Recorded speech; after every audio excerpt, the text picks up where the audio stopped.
Shadows whispering warning. It started on a Tuesday night, the kind where the silence draped over everything like a heavy blanket. I was in my room, attempting to distract myself from an intangible unease that had settled in my chest.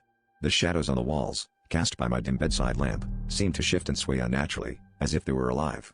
At first, I dismissed it as a trick of the light, but then I heard it, a soft whispering, my name repeated over and over, almost like a chant. It was unsettling, but the real terror struck when the whispers abruptly ceased, leaving only an oppressive silence that felt more menacing than any sound. As the night wore on, I found myself unable to shake the feeling of being watched. The shadows appeared to be listening, their shapes contorting as if straining to catch every nuance of an impending threat. I lay still, my heart pounding in my chest, as I tried to convince myself it was all a figment of my overactive imagination. Yet, the room felt charged with an energy that was palpable, a tension that seemed to vibrate through the air. I couldn't help but wonder what the shadows were waiting for, what could be so terrifying that even they would fall silent in anticipation. The next day, I noticed subtle changes around me. My phone would glitch whenever I walked into a room, screens flickering with static before shutting off completely.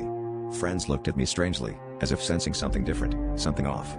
I overheard snippets of conversations that seemed to stop abruptly whenever I was near. It was as if the world itself was holding its breath, waiting for some unseen event to unfold.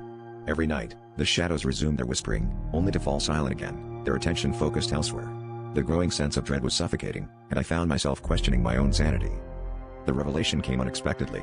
As I sat in the dark, the shadows began to move with purpose, converging at the corner of the room. A shape emerged from their depths, something not entirely human yet undeniably sentient.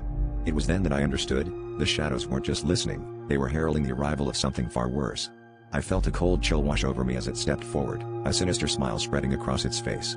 Suddenly, the whispers made sense, they had been a warning, and now, whatever had been approaching was finally here.